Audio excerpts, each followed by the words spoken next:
Hello, hello, hello. Welcome to today's podcast. Today we have our regular collaborator, and I am going to start saying co hosts very soon now. Aryan Vyas with me, and we are talking about one of the directors we kind of mentioned in the Eternals episode. And this guy is one of the most popular millennial filmmakers. I guess millennial is the correct word or not, I'm not sure, but like he's a voice who's consistently been championing filmmakers, independent filmmakers, and has created a brand of his own in terms of his style of comedy, his like style of visual panache that he brings to each of his films. And I think without like further sort of suspending the fact that who we are talking about, we're of course talking about the great Edgar Wright.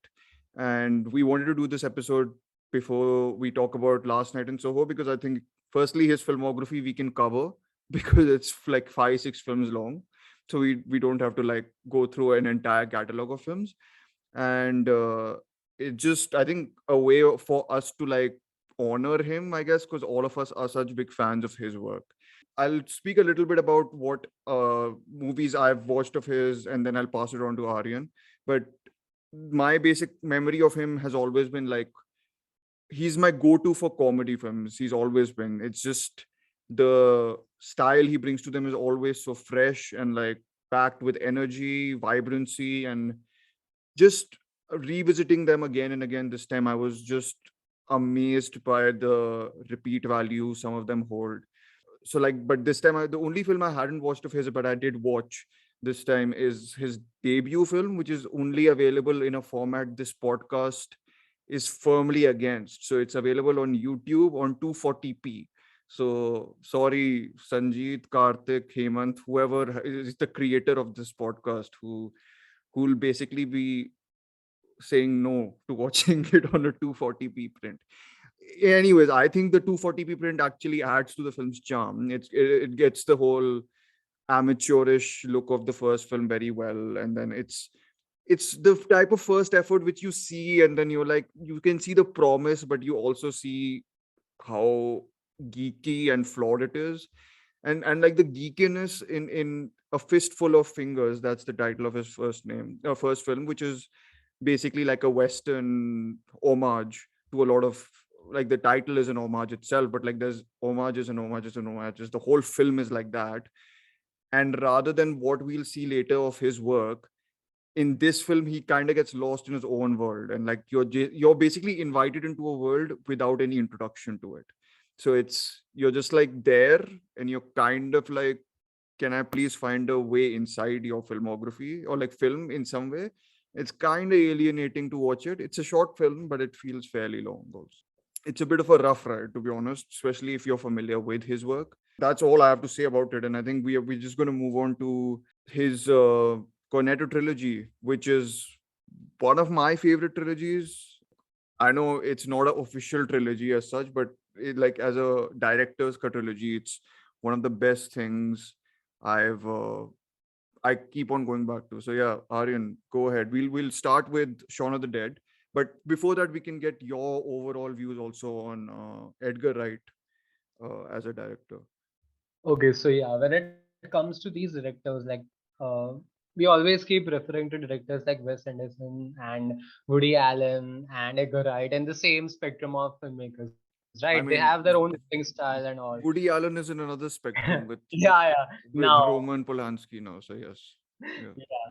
So whenever it comes to these filmmakers, you can, yeah. if a film is on, okay, you can like tell that Hmm.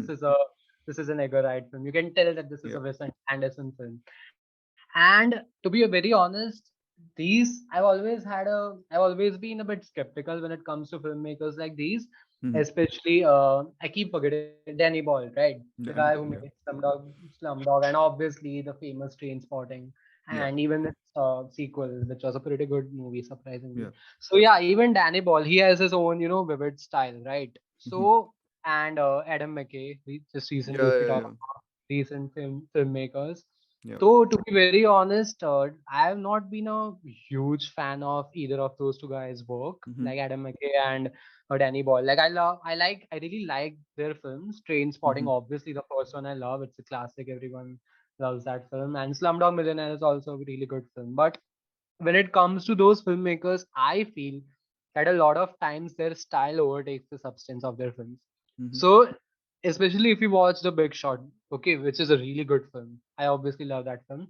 But even while watching that film, the style is so hyper realistic that it kind of keeps taking you out of the actual events, Yep. because that film is based on such an interesting concept, right? Mhm. it's not for everyone, right? Even Yep. I'm not an economic expert, clearly, but Yep. still, that didn't have to be so, hyper stylistic and all. And Mm-hmm. that film just felt too much for me. Yep. But speaking of directors and filmmakers like these, Edgar Wright is the only filmmaker, not the only, but Mm. he's the only filmmaker who stands out when it Yep. comes to having a distinct style.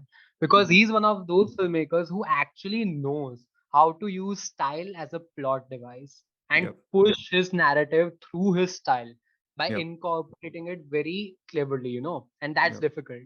So yeah, Totally. as we talked, I was not going to watch that his first feature amateur film that he made But while he was. whatever you've described, the experience of watching an Adam McKay film and Hmm, like some Adam McKay films, but yeah, whatever you have told about that, that's very true of A Fistful of Fingers, which is exactly, fine. I yeah. think, I mean, even with the movie, and strangely enough, the director, he reminds me of Wright, is kind of a younger, much less obnoxious in person, Quentin Tarantino.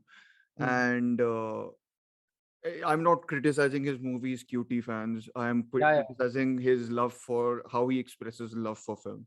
Hmm. Uh, it's and weirdly enough, A Fistful of Fingers kind of reminded me of a less polished version of Mard Ko Dard Nahi Hota by Hmm. Vasan Bala, because Vasan Bala is also a movie geek, and it's like in his first movie, it's like the urge to put everything into your first movie because you think you're just gonna make that.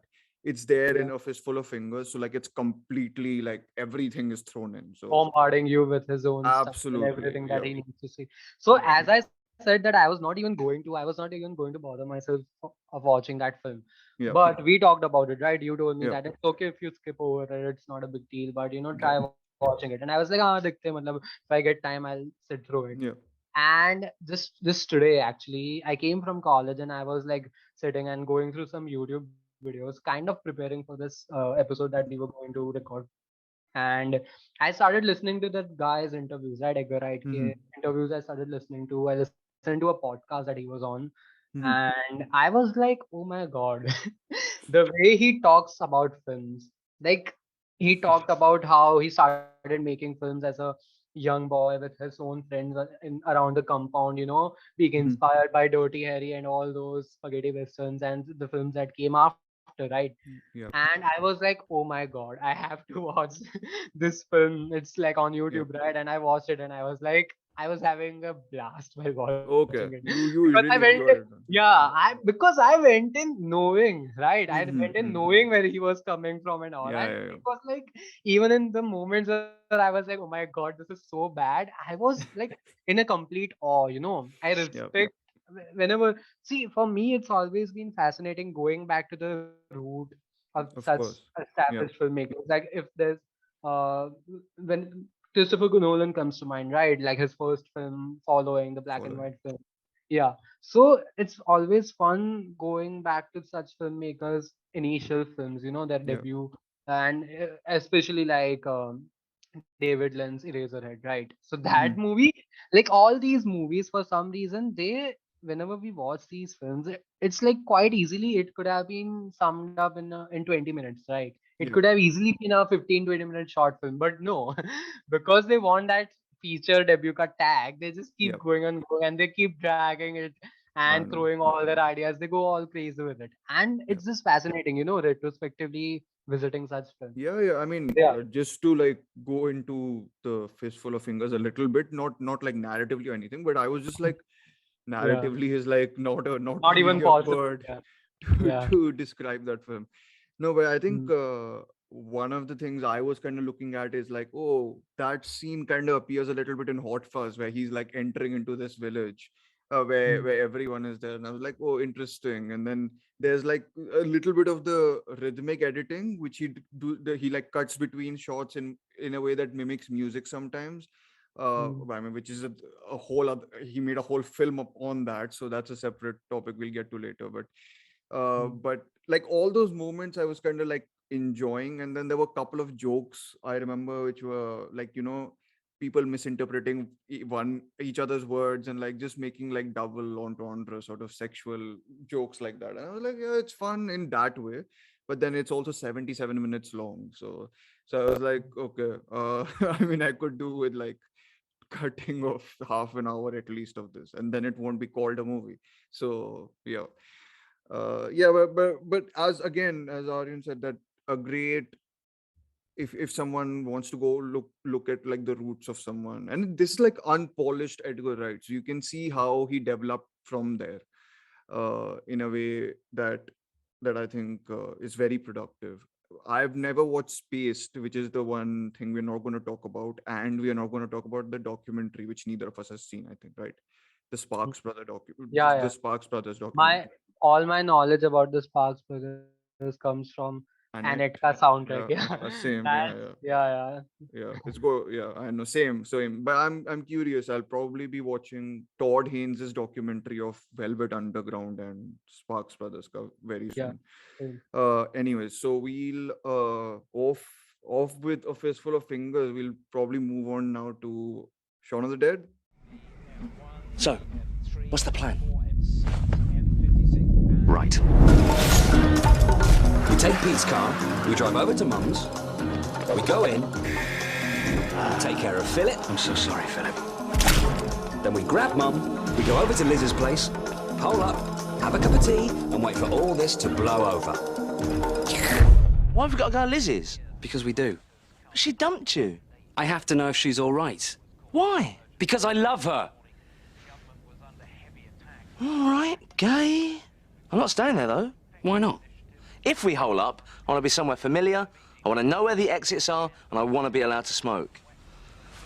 Okay. Take Pete's car, go round Mum's, go in, deal with Philip. Sorry, Philip. Grab Mum, go to Liz's, pick her up, bring her back here, have a cup of tea, and wait for all this to blow over. Perfect. No, wait, we can't bring her back here. Why not? Well, it's not exactly safe, is it? Yeah. Look at the state of it. Where's safe? Where's familiar?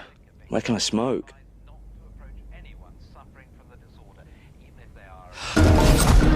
Take car, go to Mum's, kill Phil. Sorry. Grab Liz, go to the Winchester, have a nice cold pint, and wait for all this to blow over. How's that for a slice of fried gold? Yeah, boy! His awesome first feature. Yeah, like how to describe the influence and the still longevity, like the cult following to Hey, and but like how to even, I think the one of the things I really struggled with, in this, I was like, what in this episode will be saying which might not have been already said, because I think a lot of the things we'll say might actually appear slightly repetitive to a lot of the discourse that's been done on Wright. And there's been a lot done on Edgar Wright, which is a great thing actually. I was like so glad to know how many people actually care for this much Edgar Wright films. And it's not like a Terrence Malick affair for me. Like it's not just a And new. yet the surprising thing is that only one of his films has actually done well at the box office. Yeah, I And mean, this like, yeah, I guess the first, like the Shaun of the Dead and all, did well in a sort of very indie way, right? Like they yeah. didn't completely break through. The only one that Mhm. broke through is Baby Driver. Baby Driver. I Yeah. mean, Scott Pilgrim is a box office Oh my bomb, god. Yeah, yeah. and seemingly Baby Last Night Driver in is Soho is also, but like yeah. that's also because of like COVID stuff, so we can't like. But No, not just COVID, man. It's not just COVID. But yeah, we'll get to it later. Yeah. we'll get to it later. But yeah. So Shaun of the Dead. What do you think, Aryan? I'm going to pass it on to you. I mean, I have lots of thoughts, but we can start there. Yeah. So Shaun of the Dead. Okay. So for a long time, I was being told by some of my friends that, oh my god, Aryan, watch this movie. And I was like, ah, zombie and all. I don't know, man. And Yeah. then I watched it quite late. Okay, I watched it for the first time like 2 or 3 years back. 2 years Yeah. back, I guess. And I started watching it at around like midnight. And oh Mhm. my god, I was like instantly okay, just upon my first viewing while watching it. Hmm. This I remember this feeling, okay, if not the movie entirely, I remember this feeling of going, oh my god, this has to be one of the best setups, one of the best first acts I've ever seen in a film, Hmm. especially of this nature. And Yep. from that point on, I was like, oh my god, this movie fucking blew my mind away. Okay, and then Yep. I watched it for the second time just recently. In Yep. fact, I didn't even know the time that we would be recording this podcast. Yep.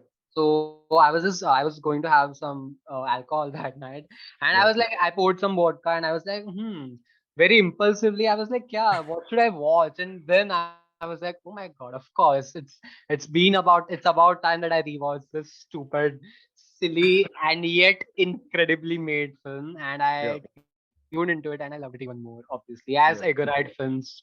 Yeah, as Edgarite Generally do. films Yep. generally do feel on Yeah. the second viewing, multiple viewing. So yeah, and I was like, it just watching his films, it's like the pacing and all of it all. Okay, it's Yep. just so fucking incredible. And for Hmm. a filmmaker to also weave in such emotional gut punch in the Hmm. script while Yep. landing this, joke Yeah. Yeah. after joke.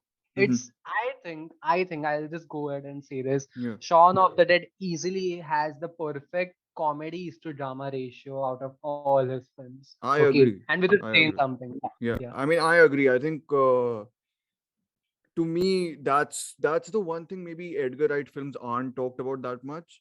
How Mm, good some of the dramatic portions in his work are. Like I think we like, of course, the comedy is fantastic. Like it's hard to deny how. I mean, I messaged Sanjeet after watching the entire filmography of Edgar Wright. I was like, how do people watch other comedies after watching an Edgar Wright film?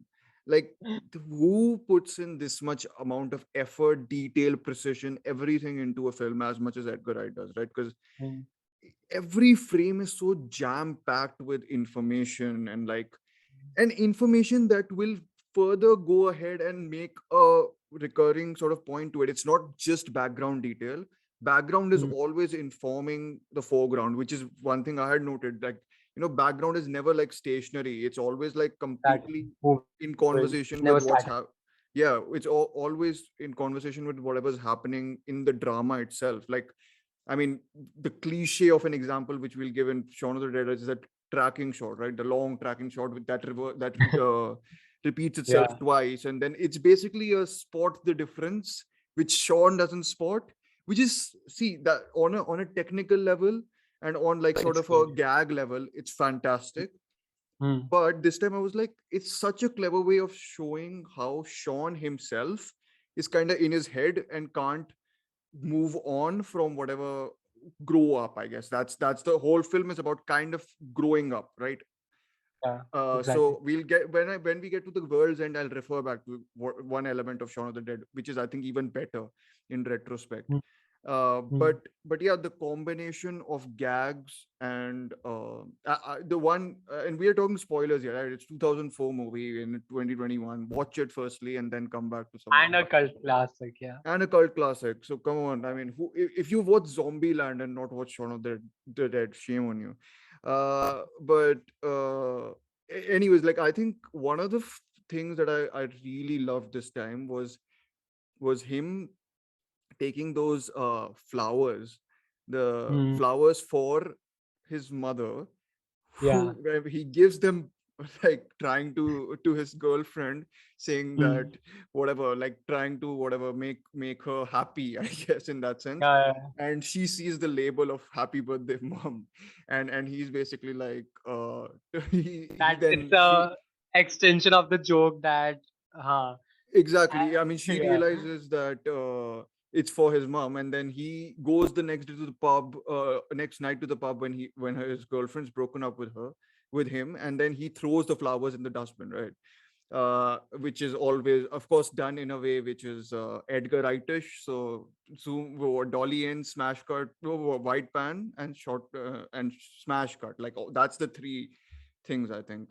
And then With when he packs, threw, yeah. yeah, and then when he throws it in there, it's like, oh, which filmmaker will later get that same, Come back to it. come Hmm. back to it, that small and incidental a moment, come back Hmm. to It it. speaks volumes. That's what Yeah, elevates the drama. and it's such a effective moment with his mother. His mother Exactly. realizes through the flowers that his son, who generally gets these useless flowers said by Bill Nighy's character, uh and she realizes that so soon. And then she, her, her one of her last moments is to say thank you for those flowers, and it's such a poignant moment. I Hmm. was I've seen the film countless number of times now, but like every time that scene gets me, it's just such a emotionally charged moment. I think, like, if you're using like the minutest of details to like create that amount of pathos, like in amongst a scene in which just before that everyone has beaten an old man on the beat of You're Having a Good Time by Queen. So like Yeah, it's cool. like it's like the amount of tonal thing here going on, which, and it feels so organic. It's like incredible. There's just, it's like one of those films which is so packed with stuff that It's I so can. difficult. It's so difficult to talk about an Edgarite film and make sure that you're also well at articulating your thoughts into words, because you're I always know. so overwhelmed by Oh, all the emotions, by revisiting all the emotions, replaying all those emotions that yeah, hit you in your head while watching the film. And yeah. that's also what I feel is that there's two films, right? The one that you watch, and then after finishing off, the one that plays in your head, Stays in your okay? head. That Yeah. goes on playing in your head.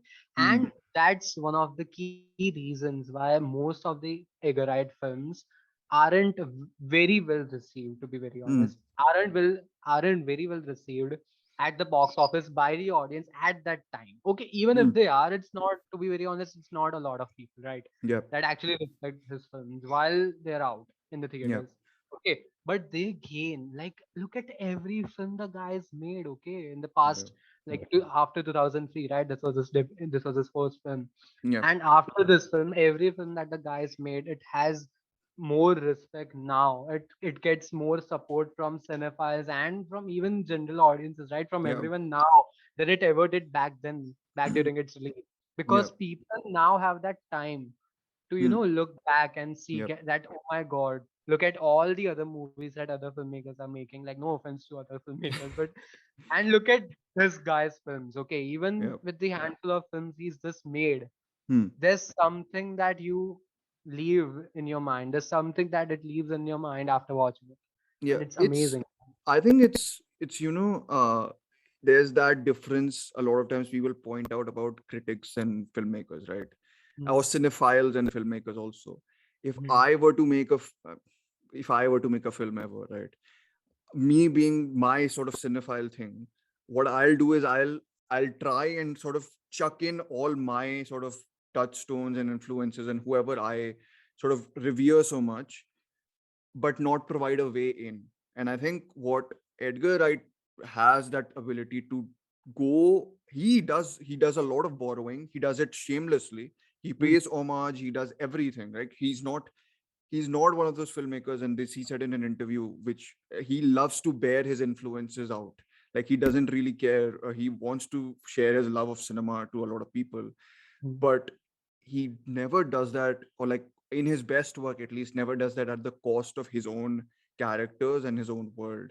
And I Exactly. think matching that is no small feat, I think, because like a lot of times it's very easy to get lost in references and like get lost in some person whose work you revere. Like Shaun of the Dead can so easily come off as a knockoff of like Night of the Living Dead or whatever. Like those were his major inspirations, and then Italian horror is Yeah. generally a big inspiration for him. So I think if he manages to like, and we are just praising Wright here for some reason, but I Mm, mean, the other collaborators on the film, like primarily the actors, the two yeah. actors who've basically appeared in everything with him in the Cornetto trilogy. Cornetto, yeah. Simon Pegg and Nick Frost. Pegg probably also co-wrote this. I'm not sure if he co-wrote Yeah, Shaun of the Dead. he All co-wrote three, right? all three, yeah. All And three. that's what when you were saying that he's very he makes sure that he also incorporates his own vision with actually fleshed out characters in every film of his, even though he knows that he's borrowing a lot, he's influenced a lot by these French films and obviously Tarantino to a certain extent and all. But Yeah. I think his greatness doesn't come from just that. His greatness seeps off through the screen Hmm. by knowing that I can't speak on his behalf, right? Yeah. But Yeah. it seems that he himself acknowledges this fact. And Yeah. that's why every film of his, he is Yep. collaborating with someone or the other on his Yep. screen. And Yep. that stands out.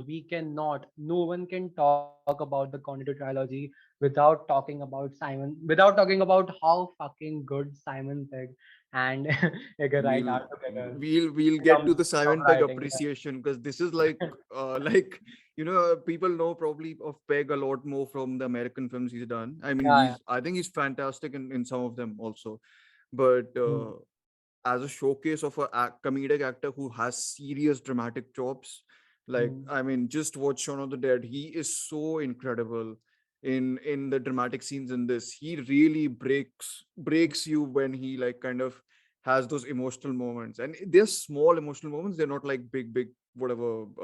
They don't last even long because the action has to keep on going. You're like in a zombie apocalypse. You're not allowed to like sit down mm, and grieve for a lot of time, right? Even though the zombies are slow walking creatures, but whatever. mm, But the idea is more to do with him being so integral to the success of this, and Nick Frost too. I think he plays a variation of his roles in this, but like he is like the perfect comedic matchup with mm, Shaun. See, I always mix up Shaun and Simon for some reason. Simon Pegg's character here. I mm, think what I think I was like thinking about, especially in this regard, and I think I read a couple of things about Wright in general, and someone said this thing that really stuck out to me was basically that he's not someone who's like necessarily subverting horror tropes. mm, Someone who wrote this is, by the way, Peter Labuza, who's on Letterboxd. He's very intelligent guy. He had written this that he's not someone who's a subverter of Hollywood tropes, but he's someone who consistently wants to show you how much he's in love with them. And it mm, makes a lot of sense. And he shows his love for them by adding his own touches to it, I think. mm. Like, the stylistic ticks are now talked about a lot. So, but like we can just briefly go over them, because it's like the visual thing, the visual comedy of things entering the frame and exiting the frame, and like in their own unique way, superbly timed. I'm guessing it requires a lot of timing to like perfect that movement. Then there's the traditional sort of editing thing which he does, is like the smash cut. And I think it's always very interesting to me how he does it with like routine stuff, like it kind of spreading that jam on the butter, or like whatever, the jam on the butter, what am I saying, jam on the toast. And then like whatever, going from one place to another, like it's a weird thing where you stylize that daily routine, but like it Mm. also makes it more grounded in realism a little bit, because you're kind of, so it's a very nice combination, I think, that way. And even the uh, editing, like it never comes across as shitty, quick cut jump editing shit. Okay, it's like so well intertwined in the story. Okay, it yep. gets you in the momentum, and Yep. even like jumping, as you said, that even the dramatic emotional moments, they're not like long lasting. Okay, they are like Yep. spread in like chunks, right? Yep. They're not, and it doesn't even feel repetitive. And when the tone changes, you Hmm. feel like as with the movie, you go along with the flow, with the Yep. tone of it all. It's never abruptly done, Yeah. unlike a lot of Marvel films and all, right? And Wow. that's what I was thinking, while rewatching Shaun of the Dead last week. That's what I felt, that oh my god, it makes so much sense now. And I know that this film that I'll be referring to, that film was written by a lot of writers. I guess three or four writers collaborated on it. But this makes so much sense because when I think of MCU films, only a few stand out who actually successfully juggle this, as we talked about the drama Mhm. and comedic Yeah. ratio very ideally, right? Mhm. It might be like Thor Ragnarok is the obvious one, Mhm. then Ant-Man, the first Ant-Man, which was co-written by guess Yeah, who? yeah, he was Edgar. attached to it for so long. Yeah, As a, I mean, his influences are so clear in the first Ant-Man. exactly, It's like exactly. they did give him credit for whatever it's worth. Like they did give him Yeah. writing credit, and they made him executive producer. Mm, So, but yeah, it's such a perfect film for his style. Also, I think like that. Ant-Man is such a hatke hero kind of in exactly. that sense, right? Yeah. Mhm. But yeah, it's such a there were a couple of other things I wanted to talk about in this Shaun of the Dead thing, but help me out here, Arvind. Go ahead. Is there more stuff to say about your love for the I'll film? just I'll just ask you one question, which Yeah, might sum up a lot of like it might act as an umbrella question. So yeah. tell me your favorite moment from the film and why. In Shaun of the Dead. Yes. I mean, my favorite moment is probably the one with the mother only. Penelope Wilton plays the mother. Yeah. The other favorite, one of my favorite moments is, and this is also a stylistic take, of course, the exposition via visual stuff. And it's done in the beginning when you get to know how the zombie apocalypse is happening. Yeah. And Sean is switching through television channels. And the Exactly. television channels, each of them is telling you the exact thing that is going on. But And right Sean, before you, yeah. exactly. And Sean has like literally been out and seen stuff, and he still doesn't realize it.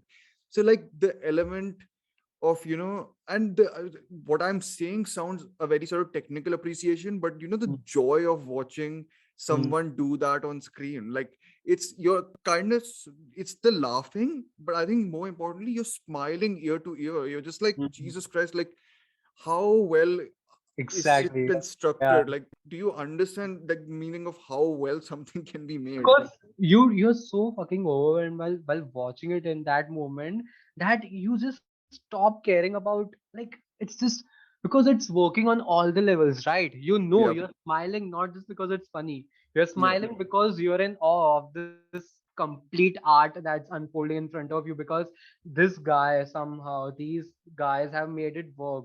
They have made it yeah, successful to like it's working on all the levels, right? It's working on the comedic level, it's working it narratively, it makes sense, yeah, and obviously the editing, the technical craft of it all. yeah. And yeah, so my favorite moment would be the scene that follows right after this one that you're talking about, Okay. where they discover that Oh. first zombie in the garden and they yeah, and it's just like already there was a lot of jaundice upvoting and all when we see him waking up, like right after the credits roll we see him wake up Like a and zombie. the camera follows right from his feet and Yeah. we slowly gradually see him as he's standing there, and at first it's been implied that oh my god, it's some zombie standing and making some weird noise and then it's It's revealed just that no, it's just us. him waking up I after mean, a the hangover. whole title credits themselves are so Oh my god. great in that Yes. way, right? Because it's the whole, oh, we are already zombies bit of it. And it's like such a Exactly. nice way to integrate it also. It's like done in a funny, tongue-in-cheek way, and it's like really clever.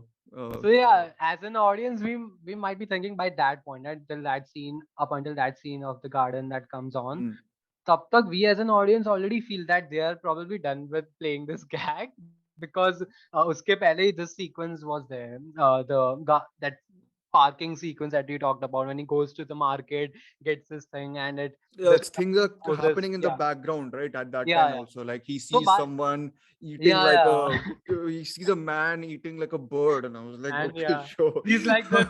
I don't have anything. I don't have change, and he just Yeah, yeah. yeah, he's busy eating his cornetto. Yeah, one of the many subtle. Yeah. Yeah. The So yeah, Cornetto, yeah, Cornetto is yeah, yeah. basically like a consistent theme across his stuff, All three which movies. Yeah. all three films. Yeah. Yeah. And yeah, so as an audience, we might be thinking by that point point, जब वो scene garden का scene आता है, we might be thinking that they are probably over this thing. Now they'll just get to the action of it all, and Yeah. they're just done with this, done with this gag. But no, they have something else for you. They are not going to stop here. They Yeah. look at her. They look at that woman standing in the garden from behind, Mary, and they are right? just yeah, and they're just standing there, and we think that, oh my god, this is the scene where the ice would finally break. But Yeah. no, what do they say? Oh my god, she's so drunk. And it's like I lost my shit. Okay, in that moment, I was like, fuck this shit. This movie is amazing. Like, you have me by my balls, man. Yeah, I mean And then, it's also, I mean, there's the whole infamous sequence now, right, where the whole plot is revealed in the bar sequence. yeah, yeah. Whole thing is foreshadowed when when Nick Frost basically tells them Mm. about this thing that they're gonna do. And like they mention they're gonna have like the Bloody Mary, and like there's the whole interlude and everything, and it's just Amazing. Yeah. like I don't know how they like if they re-engineered it from like the events, like did they, but it never feels like they re-engineered it. It always feels like the Nick Frost moment came first, and then the next moment, like the actual plot development of it all. It's It's so amazing. like Yeah. amazing. I mean, even the gore, I think the one small criticism, and I'm see like we can keep on fanboying about this because we do love the guy, but the one small criticism I have is the scares kind of are a little like there's a jump scary quality to it, which I thought was a little like annoying, especially with the effects. Yeah, yeah. uh Except there's one scene which is quite genuinely disturbing and has like Cronenberg horror to it, like the body horror element, where David, who's a prick in the film, gets eaten alive by zombies, and Oh, right. that His scene has intestines are proper like coming out. physical like it feels Yeah, pretty yucky. So yeah. that was one scene which I thought was effective horror wise, but otherwise the horror is more or less like on the back burner. It's more a comedy, I think. but uh, Mhm. but yeah, it's just too good to like sort of You're watching his future films, like watching his recent films. Now, hmm, when one looks back at Shaun of the Dead, you realize that he perfectly got the gist of it all while making this film, because he yeah, knew that at the end of the day, he is still telling a story on a character's behalf, right? It is hmm. like kind of a coming of age story about this It is, yeah, guy yeah, who's yeah, stuck somewhere. It's the horror element, the entire comedic and zombie element is just the backdrop, right? of And course, yeah, great genre films, great filmmakers realize this. yeah, That I a mean, yeah. yeah, I mean, it's also like if someone wants to say, like, the common criticism against a right film could be that it's surface. Yeah. There's not got much underneath it. I mean, Mm. but if you want to read into it, then there's a lot to do with consumer culture and like consumerism, like Joby Night of the Living Dead was doing, right? A lot of the Definitely, yeah. people are zombies before and after Mm. also, and like the way they like correct society is by taking these zombies as like these workers. Like Mm. that whole thing is also there. Like the whole key, what you do with like these people is not like Mm. help them or anything, but make them like your servants, kind of basically like that.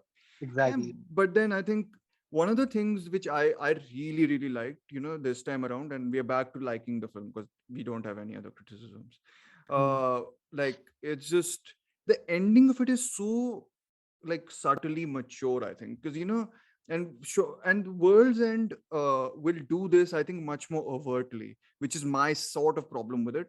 But here the ending is not that he needs to grow up and not be the person he is. He Mm. is very much the person he is, and he's realized that he has to have some responsibility. So I think it's Mm.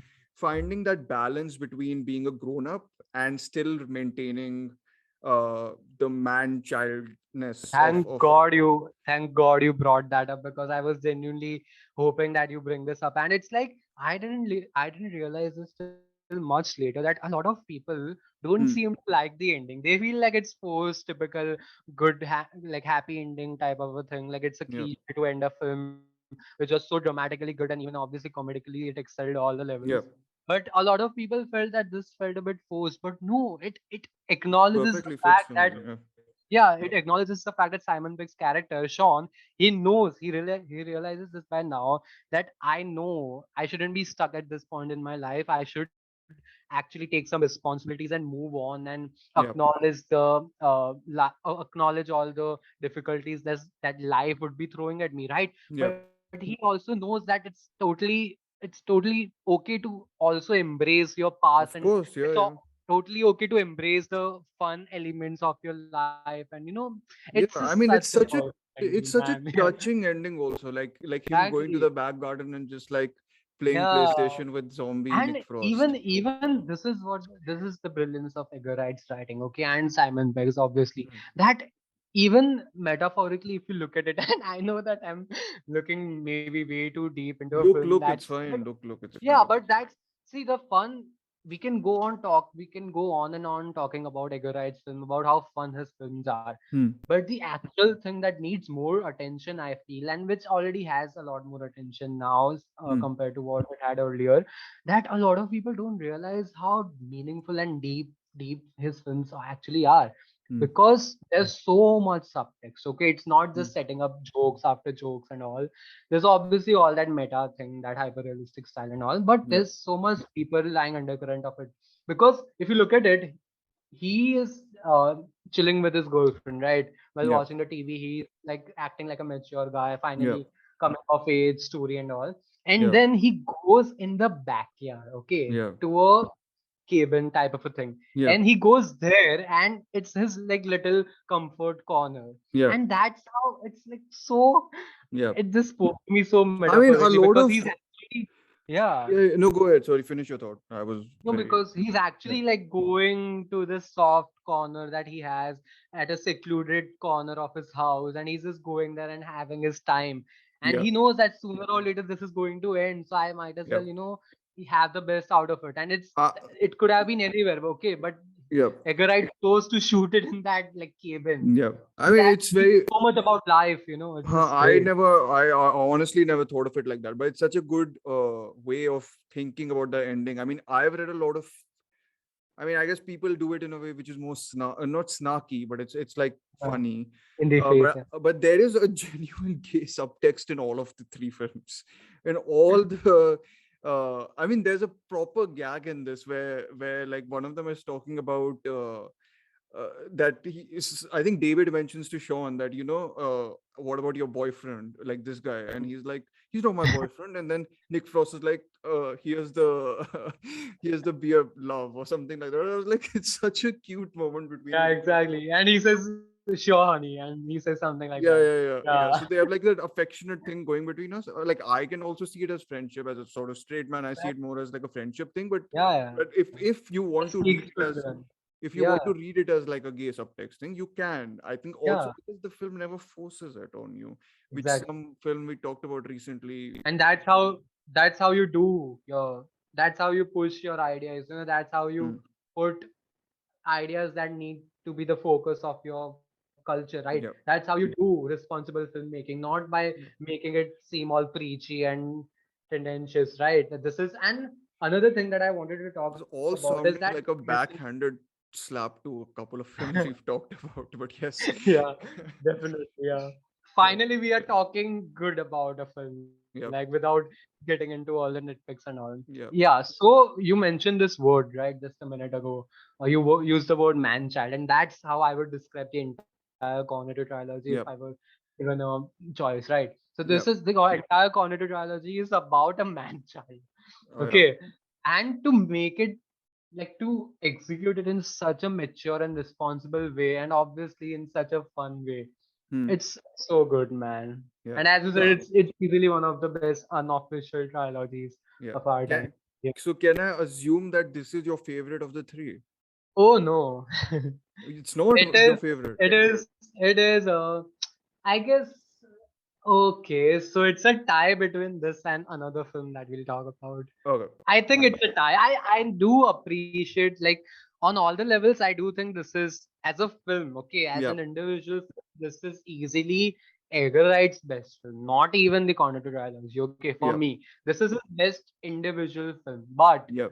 I have some thoughts. We'll get there. Yeah, but I mean, I'm with you on that. Like, I think I have a more I have a personal favorite, which is my like favorite. But Okay.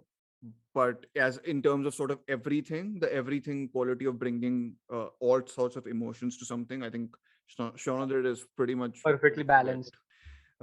Yeah, I think we've rambled on fairly enough about Shaun of the Dead.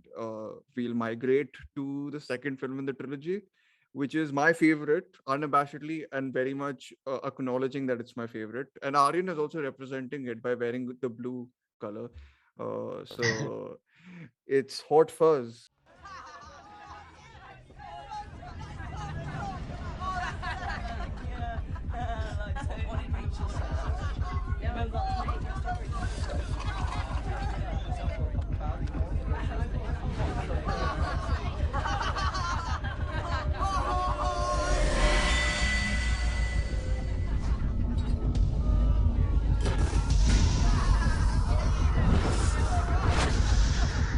Excuse me. What? When's your birthday? 22nd of February. What year? Every year. Get out. Hey! When's your birthday?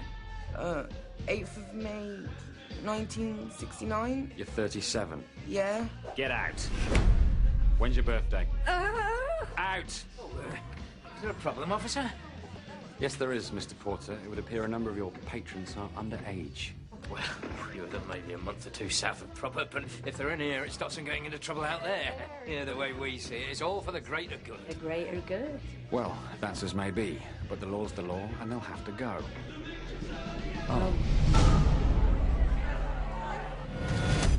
Another cranberry juice?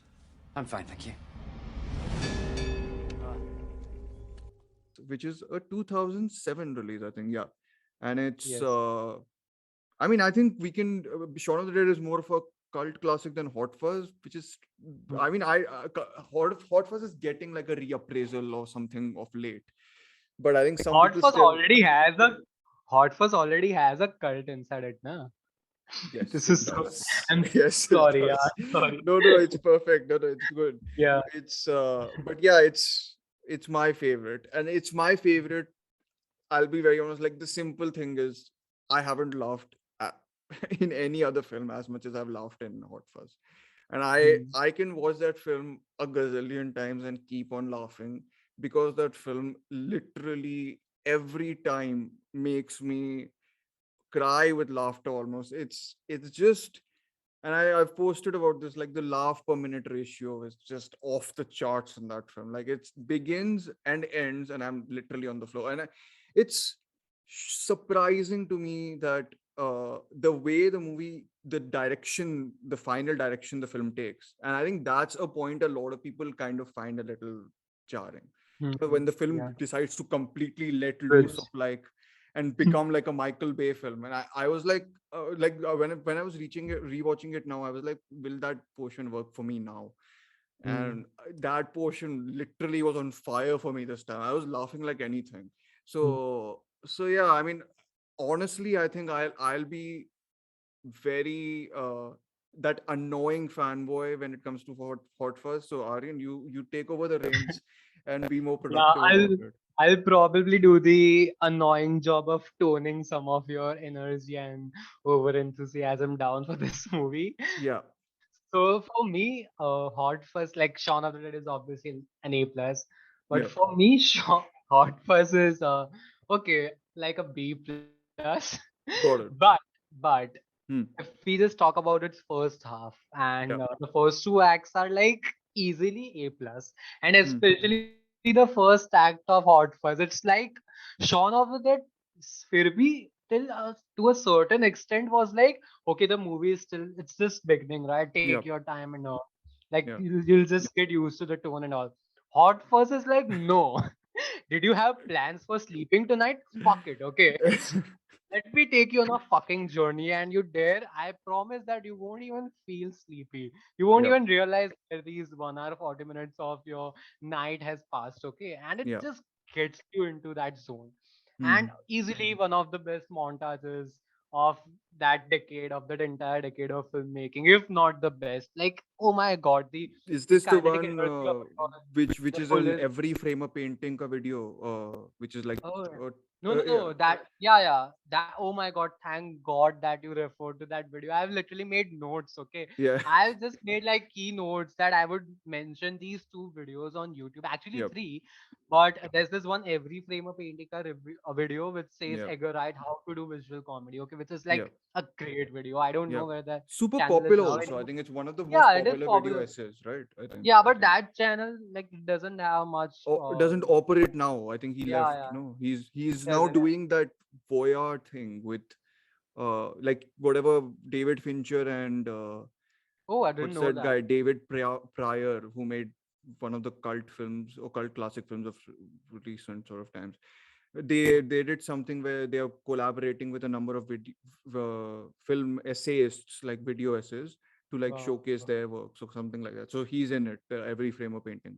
that's good. Anyways, very minor digression that was. Go ahead. What No, were no, you talking no. about? That's so. This Yeah. this other video by Studio Binder, obviously, which is called Edgar Wright on how he writes and directs his movies, and Yep. the third video by probably one of my favorite like top three channels on YouTube, which is called Thomas Flight, and that in one of his videos, the guy literally breaks down Baby Driver's opening act. Hmm. It's brilliant. Yeah, I love We are that trying to. I'll try to get him sometime, hopefully. yeah. Thomas Flight Okay. to the show Please. because. I'll just sit here Shanti se without speaking a word. I'll be like, I mean, I'll get him on for uh, the Terrence Malick episode. Don't worry. oh my, Uh, obviously, yes. that's my way in. No, like that's the only way Yeah. I can force more Malick into our conversation. This might be the only podcast or recording ever on the internet which actually has Edgar Wright and Terrence Malick, both of the directors mentions in like one video. I mean, yeah, fair Okay. enough. I think that's a Please sign for us do to move on. concentrate. Yeah. No, no, you were I know saying it's about. late in the night, but yeah. You were I'm saying about. trying to give you some of that hot fuzz ka kinetic energy, please. No, I have all the kinetic energy of Hot Fuzz, but I'm like right now I do, not in general. But no, but I But was yeah, so you were getting to the third act, which I know is a problem for a lot of people. What right. is the problem? Can I please know? No, for me, more than a problem, it's just a bit. I know that I don't know, man. It just felt jarring. And So I know it's that the moment multiple where he points. goes back to the village, right? And then Yeah, it's the fade to black yeah, after he sees the yeah, video cover on the yes. shelf, and then it becomes a Hmm. proper Bay action movie. Yeah, but I know that it also makes sense narratively because there were a lot Hmm. of, implications to that happening when they were like watching bad guys and all that shit. Okay, Bad boys, which yeah, is yeah. like one of the best like comic moments in a film of Yep, past decade. Yeah, right. yep. So that was all great, but then it just felt, and more than that, even then I was like on the ride. Okay, once it Hmm. all started, I was like, oh my god. And then Hmm. again, the last act, like the last act of the film, when it cuts back, like there's a time jump of something, right? And it's just Hmm. that just felt like, There's a time jump. yeah, Like there's a which? time jump, like some 6 months later or something like that, when everything Oh, goes like back. that's a They have won scene, that. no? Yeah, when Like we one realize scene. that, He's yeah, like alive. Danny yeah, Button. Yeah, yeah. Isn't that the yeah, only Nick thing? Frost characters. Oh yeah, I Yeah, it's see. just, I hmm. understand. I understand the And problem. Yeah. whereas I loved Shaun of the Dead Sky ending, which like kind of subverted that thing. I Yeah. loved that, but there was a reason there, which I just Yeah. went on for, right, Yeah. Yeah. for 5 minutes. Yeah, Yeah. but this time in this movie, it just didn't feel organic. It just felt very tagged on, No, and no, I I don't get, know, I man. get totally. I think the direction this movie goes in is like literally opposite. Like it goes, because it's following the dude, right? The Mhm. can't even say the dude because then it's like Big Lebowski. Because it's following Sergeant Angle or Angel or whatever you want to call him. Yeah, Uh, I mean, it's written Angle though, right? So if you want okay. to follow his character trajectory, right? It begins as this super serious dude Hmm.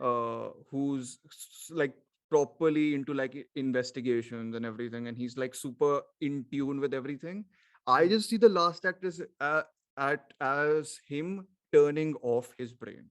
Hmm. It's like the signal that, I mean, one can. I was like, that fade to black could also mean that he never, like, again, reading too much into it, but fade to black could also mean that whatever happens in the end is basically a dream sequence, I think. Hmm.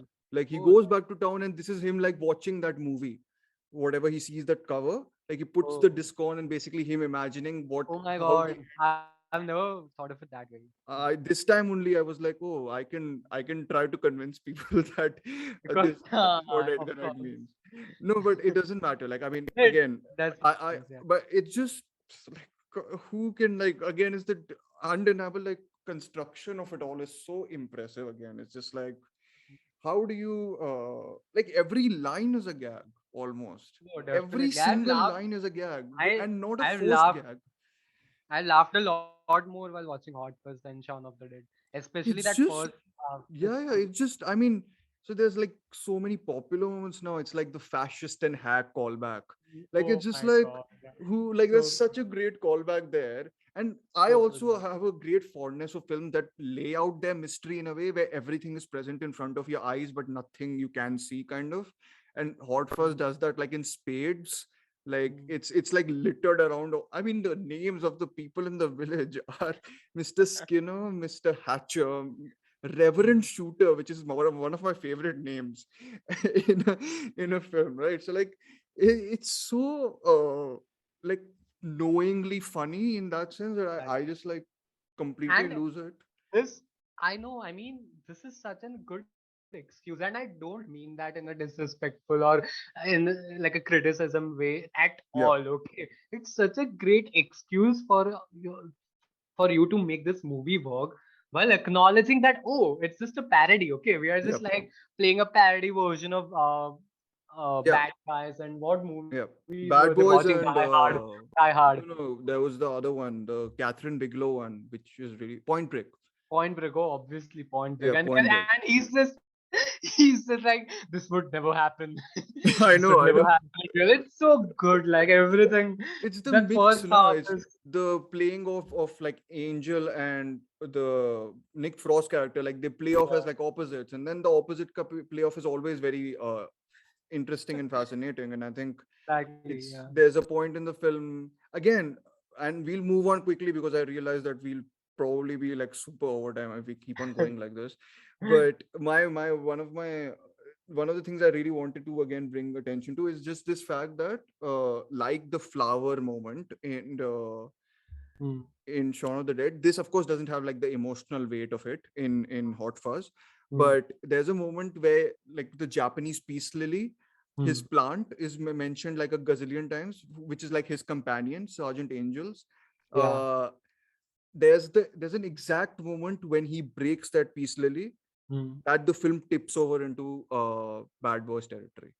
Like there Oh, is a scene where the plant breaks and he repeats a dialogue straight after where which mimics the bad boy scene, and I was like, brilliant. oh And I my was God. like, brilliant in terms of construction. I was like, just I lost my mind at that moment itself. And the uh thing is that, yeah, like, if you look at Shaun of the Dead, okay, that movie was about being complacent, and this film is about, like, the second film in the trilogy. yeah, It is about like being overly self-aware, o- uh, like the toning Peg down your character is over overly sort of seriousness. serious, so it's like finding Yeah, the balance of toning now down being. that seriousness. Yeah, it's like I Exactly. described the first one as growing up, this is growing down basically, right? Exactly. So And the thing is, I understand why this film didn't have those kind of dramatic moments, because yeah, that film was about being complacent when it comes to life in general, and yeah, being complacent in relationships. yeah, This movie knows that it doesn't need to go in that territory, I and mean, it it needs to uses loosen that up, exactly. right? It uses that to its maximum advantage, and it makes it's just good, man. It's just good storytelling, but again, that last act just No, that's fair enough. I yeah. just while you were speaking, I just remembered how funny the excuses are for killing the people by the cult here. Oh, right. It's just like And and the other thing is that we especially like in this Twitter era, we love hmm, tagging filmmakers, right? We love tagging everyone, but yeah, even when it comes to filmmakers, we love tagging them like, oh, this is a conservative filmmaker, this is a yeah, progressive filmmaker. Edgar Wright is sitting over there and he's going like, fuck you. I don't do that tag shit. I'll yeah, make fun of communism. I'll make fun of fascism. In yeah. my future movies, I'll make fun of like vegans and all. And it's like Oh yeah, yeah, he's, yeah, he's going on his own trail, and it's just yeah, great. And those are the type of filmmakers that we need, man. It's just yeah. so good. So Yeah. it's very refreshing. Yeah. Okay, I will let Aryan end on that note because I can go on and on about Hot Fuzz and like we will basically not end anywhere. And we also have to move on to like other films. So Good evening, Raymondo. The prodigal son's return. Hi. Who's on the guest list tonight? Come again? The guest ales. We, sir, are doing the Golden Mile, and you have the honor of drawing first blood. What do you recommend? There's one. It's Crowning Glory. Rather fitting. How's that? I'm Gary King. Well, So tell me more. what? Crowning Glory, is it nutty? Is it foamy? Is it hoppy? Does it have a surprisingly fruity note which lingers on the tongue? It's beer. Mmm. We'll have 5 of those, please. No, sorry. Can we have 4 of those and a tap water, please? What?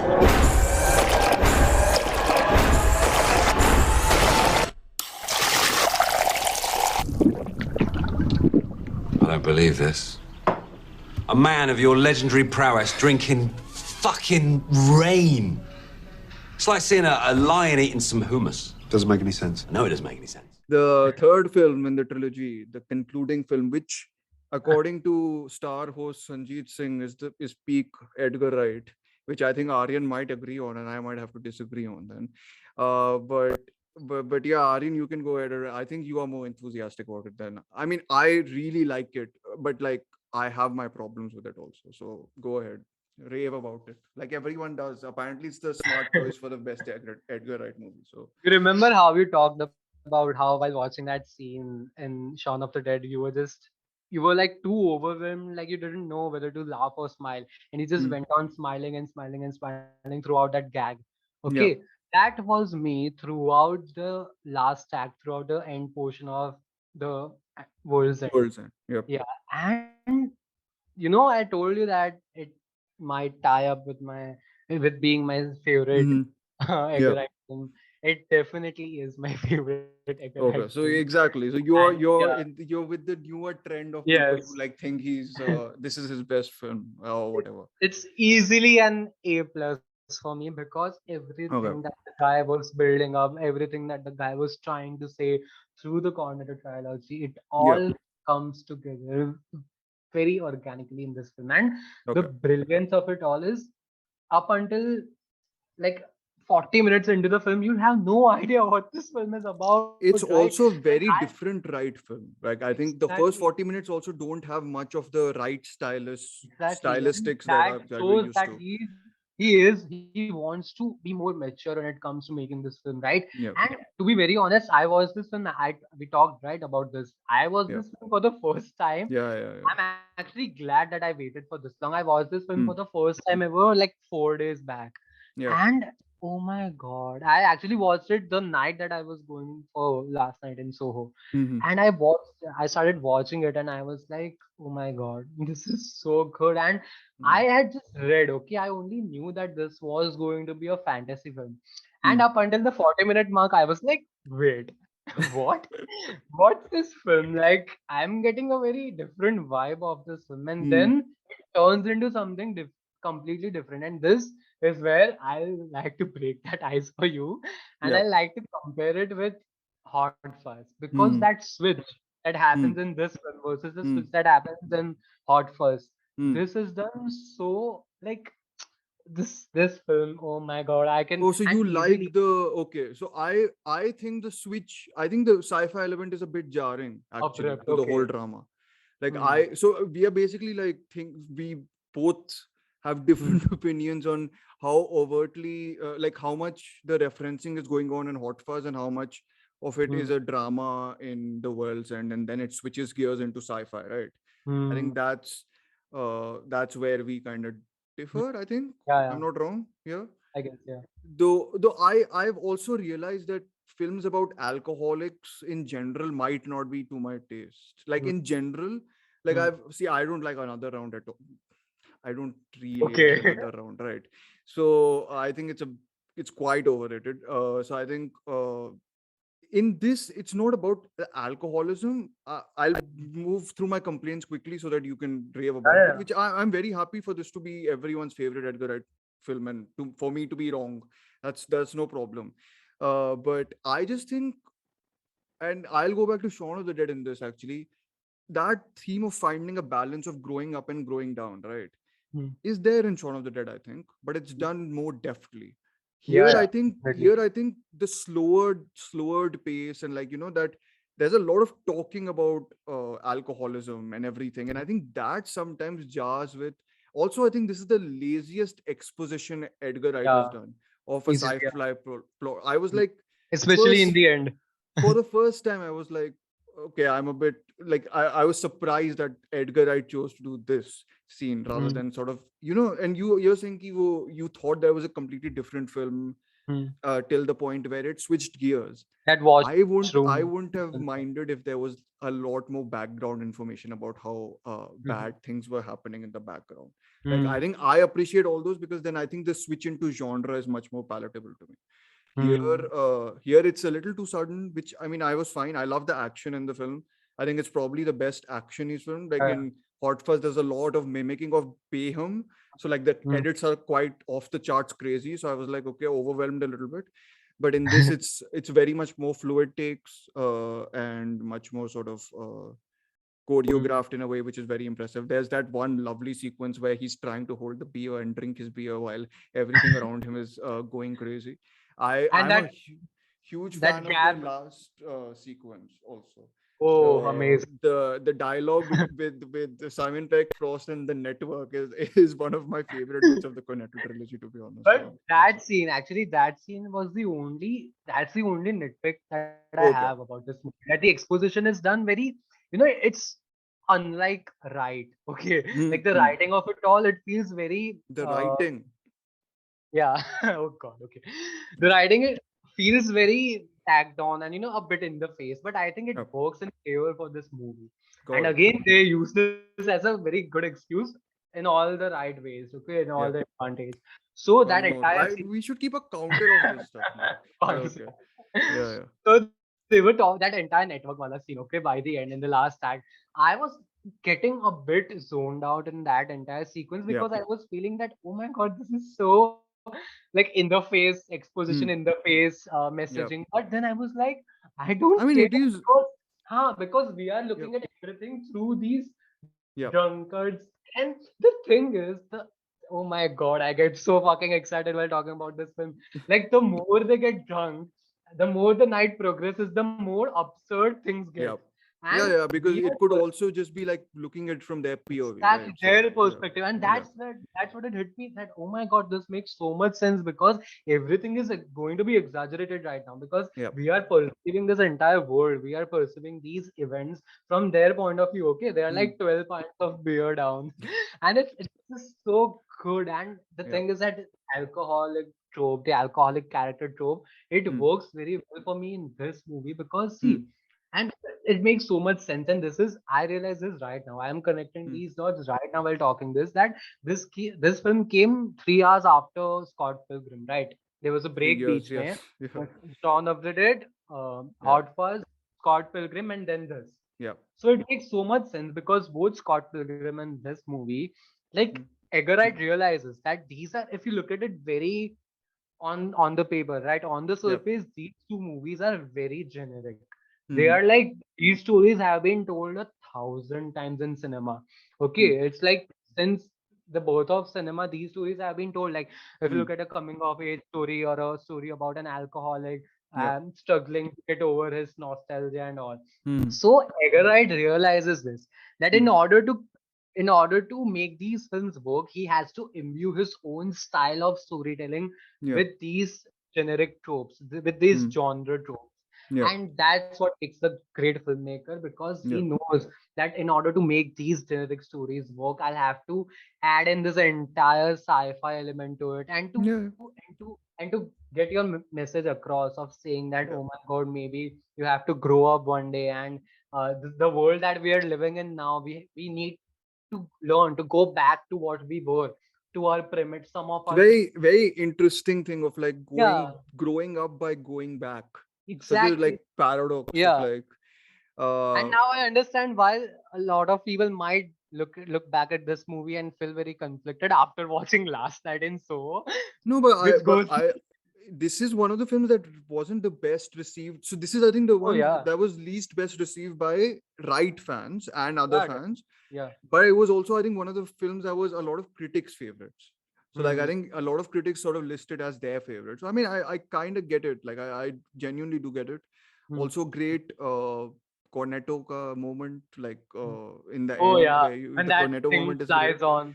Yeah. Yeah. The Cornetto moment is great. And I will again just end this because we are short on time, Yeah, nothing yeah, else. Otherwise, we could go on for 4 hours about Edgar, right? definitely. Yeah. It's just I think Also, just one last thing that you yeah, talked go ahead. about Simon Pegg's performance in Shaun of the Dead, I right? was about to About go to that. yeah. Yeah, Oh this my is god, my like favorite Simon Pegg performance. easily, Yeah, easily. this It's is a he's making an absolute prick of a character mm. sympathetic a And little bit. also talking about that contrast, right? About you talked about the contrast that Nick Frost and Simon Yeah. Pegg's Oh, characters it's have flipped in Hot here. Fuzz. Yeah, it's flipped, and this over here it works to its maximum, right? Hmm. Because in the initial 30 minutes of the film, I was like, oh my god, do I really need to see someone like Nick Frost in a role like this? And then the movie is Oh, like, oh no, of he course, lets rip. yeah. He lets rip Yeah, quite a it's lot. amazing. And that scene where he just chugs onto those 5 shots of vodka. It's just so good, I man. mean, there's so much stuff we won't get to discuss also. Like there's I mean, because again, time, but like the Yeah, other actors in the film are fantastic. Martin Martin Freeman is Freeman. here, Oh like he's god. fantastic. Eddie Marsan actually has a very tender moment. Like he's the one Yeah, who yeah. gets Bullied kid. abused. Yeah, Yeah, exactly. And I was like, he's got very nice moments in the film of yeah. reflection. Mm, Rosamund Pike appears and she's very good. Her yeah. chemistry with Simon Pegg is quite good. Mm, mm, And did you? And I this will be our bridge into Scott Pilgrim because yeah. that's the only bridge I could think of. There are moments where they are going through the Golden Mile, which is 12 pubs, right? In Mm, each of the pubs, he's put in the background 1, 2, 3, 4, 5, 6, 7, 8, 9, 10, 11, 12, depending on which pub he's in.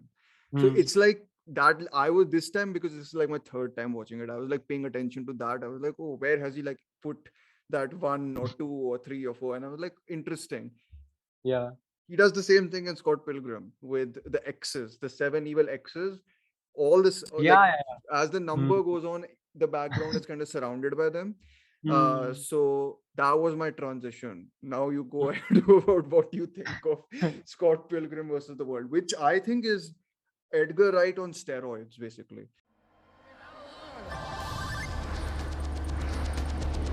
Right.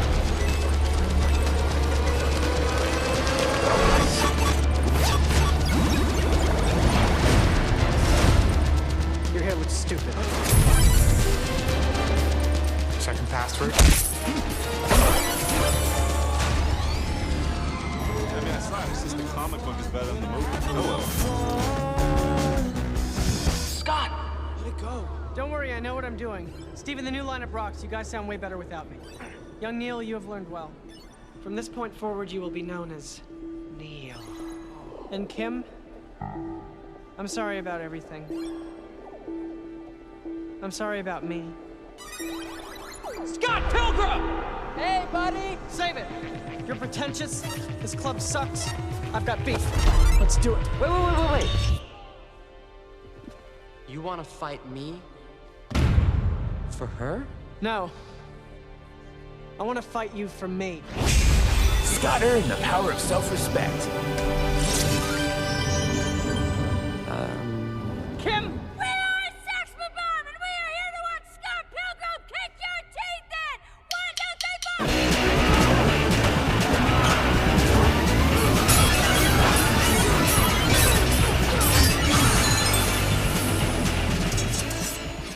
Oh god, this movie.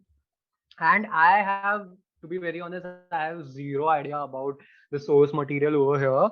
But Edgar uses everything that the novel or the graphic novel, as I've been Yeah, told about, to its maximum. Okay, he's like, as you said, he's on steroids over here. yeah.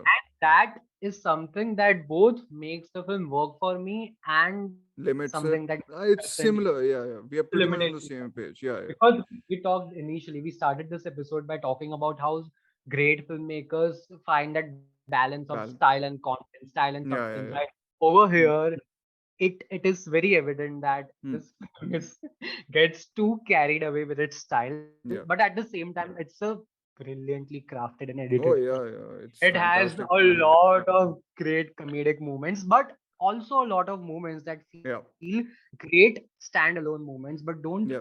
work very Uh, very well with the movie. I think the comedic parts is also sometimes like I guess American. See, now this is where my American slash Brit comedy I think comes in. Where I think I inherently think British comedy is funnier. So for me, Yeah, American comedy, like especially in Scott Pilgrim, is slightly mm, hit or miss. Like there is a slight too much effort to make you laugh. Whereas in Brit comedy or like whatever him and Peg have written together, at least it mm. kind of flows very organically, right?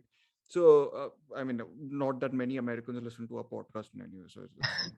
I mean, it's also You fine. They get- can accept that they're not good at one thing, right? So it's okay. yeah, Yeah, that's why they keep borrowing a lot from British TV. yeah, yeah, of course. I Yeah, mean, exactly. Yeah. So I think yeah. Scott Pilgrim's an interesting one. I think I've watched it. Somehow I've been introducing it to a lot of younger, like my younger cousins. Okay, I'm like, just they had seen Free Guy and they liked it, and I was like, well, go watch Scott Pilgrim because like you'll understand what I mean. Then I'm very glad to report that they did really like Scott Oh, Pilgrim. Then, but this is a very easy to admire film, even though the box office collection would say otherwise. But yeah, yeah, this is a very easy film to get into, right? Into Wright's filmography. It's yeah. the I mean, right to me, film to get into Wright's filmography. yes, yes. I mean, to be honest, it's its visual style to me is basically Spider-Man into the Spider-Verse before Spider-Man into the Mm. Spider-Verse. Like Oh, the definitely. mimicking of, and the visual style really still works fantastically. I think there are Amazing. very It little doesn't feel sequences like in this a that feel icky or anything. It's just the mix of like digital trickery and like whatever practical effects here is like fantastic. mm, And I think like I have no nostalgia as such for like video games or anything, comic books and all that, but like the way sort of Wright conveys so much of it is like mm, geeky in a way, which is like I'm mm, like, okay, I'm with your geekiness for a lot of it. So like mm, that, so I was there with it. I've read a little bit about the what's the trope, the pixie dream girl trope, which I'm not sure what to think about, like with the Mary Elizabeth Winstead character. mm, uh, I also think though that the film is very critical of Scott. I don't think it's a film that sympathizes with him a lot of times. mm, Like a lot of it is about sort of Scott growing up, right? Because he's like a kind of a moron in this, who like doesn't acknowledge whatever damage he's done to people, right? So, and Michael Cera's quite good at playing like a schlubby prick, mm. I guess.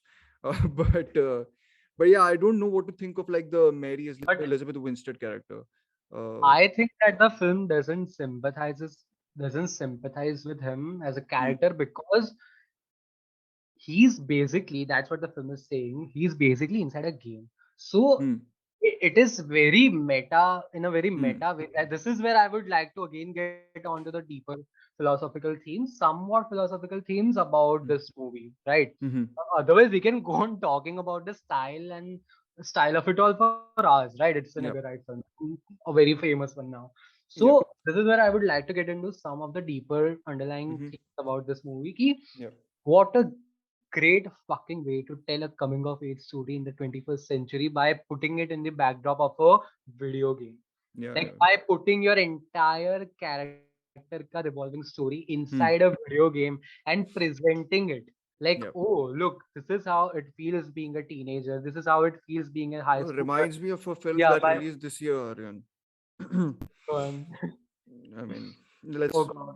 Please yeah, don't yeah. ruin Scott Pilgrim for me. I really like this film. No, no, it just reminded me of a film that tries to be the Truman Show, and is not. But I mean, I told you I referenced this when people talked about Free Guy. No, like it was just it's the same thing. It's Hmm. telling a story about like a lost teenager through Oh right. kind of like a video game, and I'm like, Yeah, okay, I've seen this before in several yeah. films. But yes, Yeah. Scott Pilgrim being one of the great ones. This is yeah, this film like it came back in 2010. Okay, jab Hmm. like there wasn't Neuralink back then. There wasn't Yep. so much uh progression of VR as we see it right now, right? Mm-hmm. And what a great fucking way of telling a coming of age story of a high schooler struggling to find his own place, Yep. not just in terms of relationships and all, but also in life. What a great fucking way to put Mm. this as a template and show that, oh my god, like a video game, life is constantly throwing these difficult, Yep. very obnoxious at times Challenges. scenarios that Yep. challenges at you, and Yep. it's just so good. And that's why I feel that one might feel that Mm. that the film, as a director, Edgar isn't sympathizing a lot with this with its protagonist over here, because Mm. the film wants to make sure that, look, this is a video game and this is how the world is going to perceive you going ahead, and you have to make your choice. And that's Mm. my biggest, the only reason, Mm. I think I'm fair to say this, the only reason, the only thing pulling away from this being my uh, second favorite Edgar film Mm. is that ending wala sequence where we finally see that it's been implied, and we see that the protagonist, I forget his name. What's his name? Scott. Scott, yes. Yeah. Oh my god. Yeah. We're too So deep into yeah. the Edgar Wright world right now, right? Yeah. Yeah. So when we see Scott and that video game thing comes up, and it's like the commentary thing says that now you have to fight yourself, and that would have, like, even 1 minute ka to 1 minute ka, Yeah. that sequence would have just It cuts away, elevated right? the entire. It cuts away, and in the next scene they're just chilling outside, and he goes away with that girl. And also, by the way, this scene, the ending was like he was Changed, initially right? supposed, yeah, Mm. during a fan screening or something, they changed it. He Then should have they gone with made, knives. I think that would yeah, have complicated a lot of things. Yeah. exactly, yeah. And then they were like, like, we want a typical essay. You set Yeah, up yeah, the of course. sandwich. How can the Asian girl Yeah, get the man, right? yeah, Hollywood. obviously. And so they changed it, right? Typical. Like this is where it seems evident that this is an American film. So It's yeah, and Canadian. The Canadian people will okay. be pissed at us if I mean Oh, right. that implies we have Canadian listeners, but yes, but yeah, Yeah. Canadian. So It's a Canadian production. Yeah. this is the only problem that I have with the Okay. film. No, Other than I that, just find it sometimes a little too overwhelming. Like I'm like I need like someone to like tone it down a little tone bit it and just down. like thoda Yeah. sa like I'll get a sugar rush or something like just by watching it. I also think like the Indian thing in this is a bit too Oh strange. God. Like Yeah. I was like icky about it. I was like, Yeah. don't do that, Edgar. Don't do that. I can't be behind that. Yeah. But yeah, He's never it's a getting bit. hired again by Marvel. But Also, oh I my would God. still argue it's more fun than the Marvel rendition of the Bollywood Oh, song. But definitely. yeah. Also, I had no fucking idea. I realized this upon rewatch after turning into a massive Succession fan. That Kieran Culkin. Culkin is there. Oh my! I was like, oh Playing my God. Kieran Culkin, Yeah. which he does. I've seen Very. him in like another film after this, which is the Steven Soderbergh's No Sudden Move. He plays the Oh. same dude. I'm like, okay. So, I mean, I'm guessing either Hollywood has stereotyped him or he's just And content on playing this. did you notice that? Oh my God! I noticed this upon my reviewing Hmm. rewatch last week, and his name is the character's name is Wallace. Okay, the Yeah. guy that he plays, it's Wallace, and in the first act, Yeah. that if you listen to it closely, if you pay close attention, Blade Yeah. Runner's Wallace ka soundtrack plays on that Oh, computer really? one. Okay. Yeah, it's so like such a good nod, because that's what the computer, that's what that entire thing was called, right? That organization in Blade Runner. It was Yeah. Yeah. Wallace Corporation and all. So Yeah. that theme of that Wallace organization that literally plays on in the background, and I was like, oh my God, this. I mean, I'm gonna watch it sometime again soon. I didn't rewatch it simply because I had seen it Yeah, like a month back or something. yeah. Right. So okay, we are on our last stretch before we end this podcast. I don't know how long this is gonna be, to be honest, but last we are going with his most recent film and his most popular film. And your choice is? Well, I'm gonna go with the picnic show because I just love smoking pigs.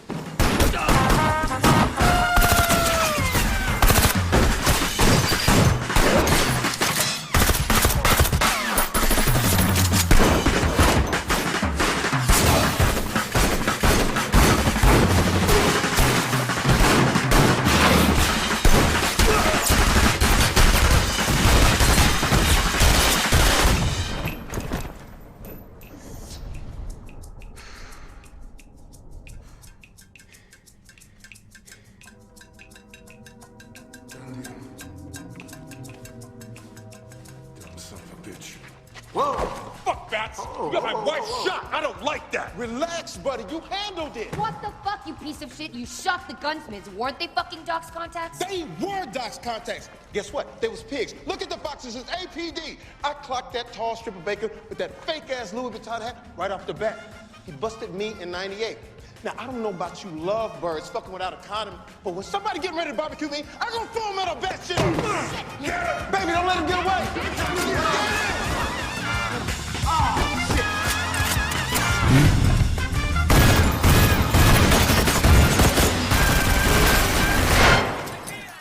Does the popularity mean it's his weakest film though, Aryan? I'm just trying to be like whatever, innovative with some transitions, nothing else. I don't know if it's. I think it might be his weakest film, but other than that, it's definitely his most forgettable film, which is not a it's Forgettable not. film for a narrative and character point of view. Yeah, I mean, I loved this movie back when it came out. Okay, I watched it twice in 2017. That's what the year that it came out in, right? 2017, yeah. Yeah. Yeah. I watched it twice just in 2017 alone, but I haven't revisited it ever since. I probably might before the sequel comes in. It's going to release in 23 or He's 24. directing it only. Like, is that Yeah, yeah. the okay. Yeah. Sequel as in it's like a direct sequel? What Yeah, will it they is. make? It's a direct sequel. ये तो कब का it was confirmed like Yeah, but what will they almost make 2 years. about Baby I don't Driver know, anyway? man. Exactly. It's just. I mean, But I mean, it was his most successful film on box office wise. So, and it's just mind-boggling to me. Like Scott Pilgrim was made on a budget of somewhere around 60 80, million. Okay. 70, 60, 80. Yeah. Yeah, 60 to 80 million ke beech mein it was made, and it earned like 45, 50 million. Okay, it was a flop, and this film like earned 250 million, and I'm like, oh my god. Musical sells, like overt Yeah, musical sells, I think. exactly. Yeah. I mean, listen, I'm in the same boat as you in the sense that it is probably one of the only Edgar Wright films that diminishes with rewatches for me. Yeah, definitely. And it's a strange feeling. Or I've seen it thrice. The first first time I saw it was in like some funky advanced screening. So like everyone there was like a Edgar Wright fan. So all of us like loved it. And I was like, oh wow, what a fantastic film. It is a great film, I'll still argue. Definitely. But then I watched it the second time. I still enjoyed it equally probably. And then the third time I watched it, I was like, not sure about all of it hanging in together. There's this particular actor in it now who we also can't talk about, who I liked a lot.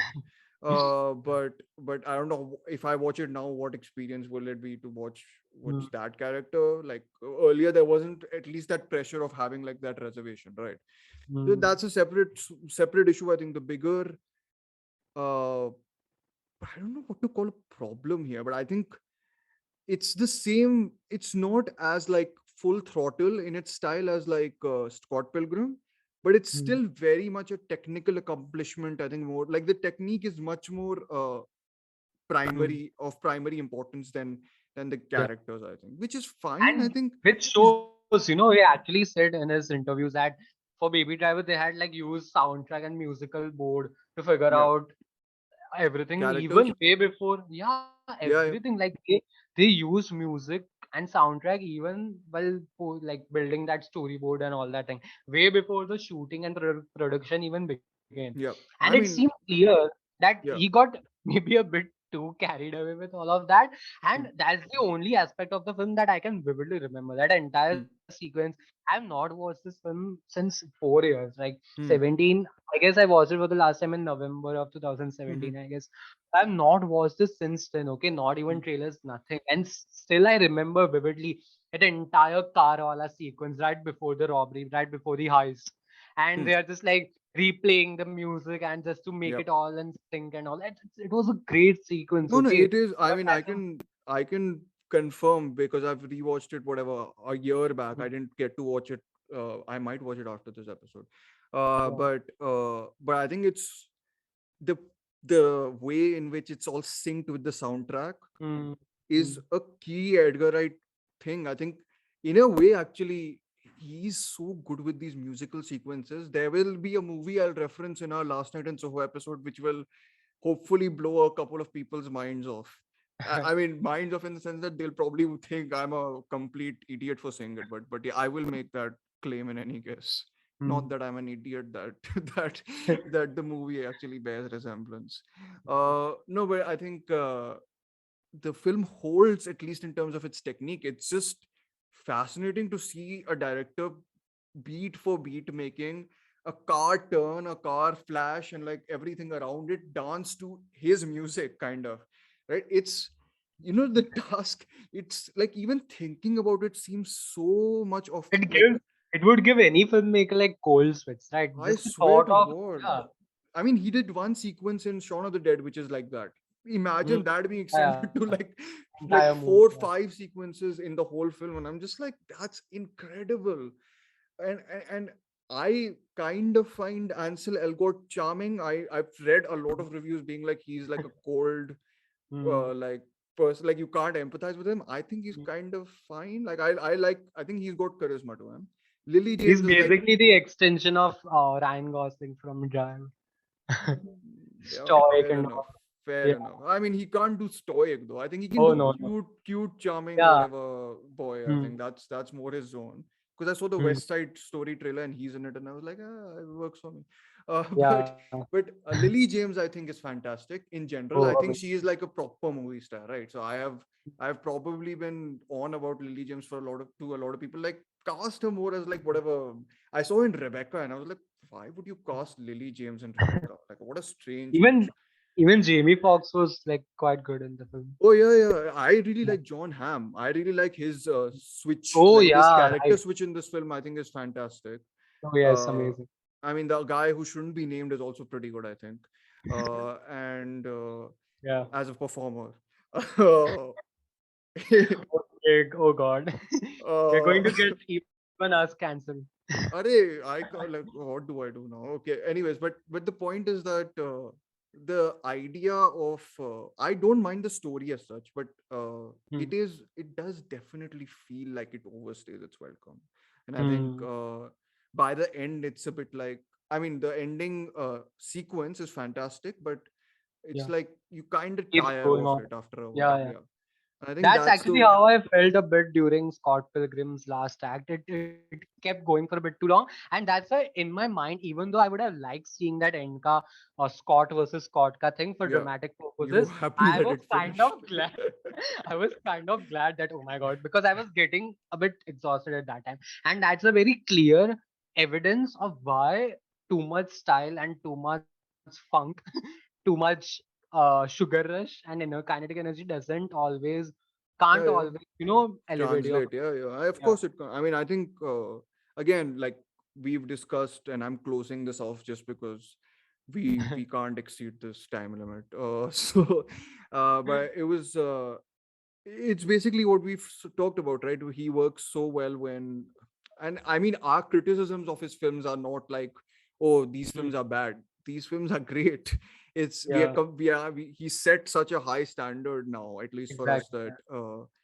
that that I mean, I've not been disappointed with a single film of his, to be very honest. Like, even though there are films I like and don't necessarily love, Mm, I've not found a single film of his apart from Fistful of Fingers, which is fine. Like, I don't have any grudges against it, but like, uh, mm. I've had a thoroughly, like, he's one of my go-to filmmakers if I'm ever like in the mood for comedy, and I Feeling barely low watch and comedy. I think I'm same. like, yeah, I think And I'm especially, barely.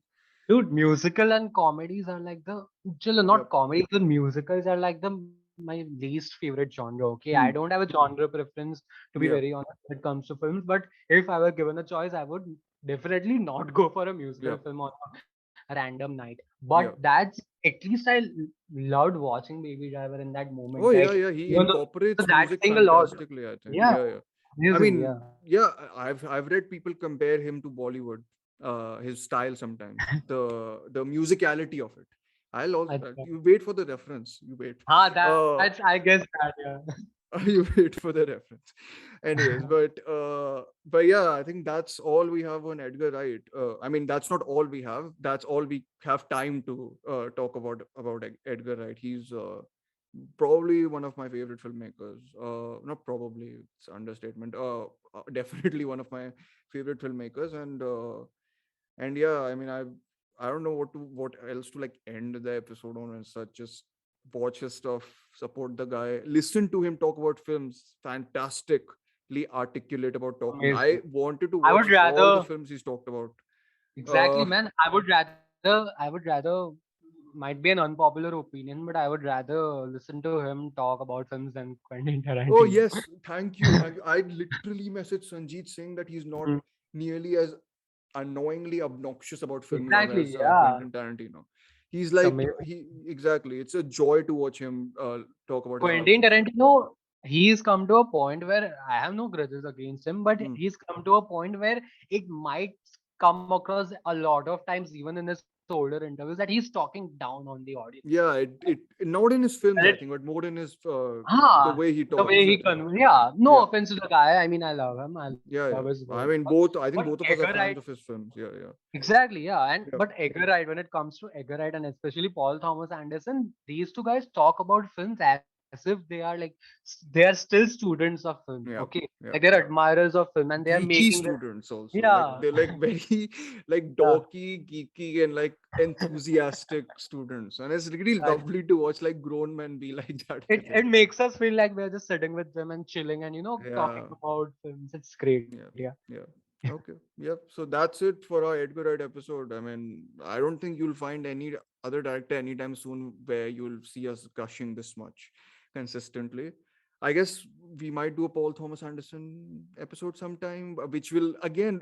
The problem is that how much gushing can you do? But yes, that's it for this episode. Please follow us on Spotify. Hit the like button, subscribe. That helps us a lot. Follow Aryan on Aryan Talks Film. He writes great stuff about contemporary releases and other compilation stuff about like whatever past film movements, etc. Follow me on at Terminal Cinema. I write stuff intermittently about some stuff, but there's no structure to it, which is sad. And that's it. Not khatam because we have another episode very coming out very soon.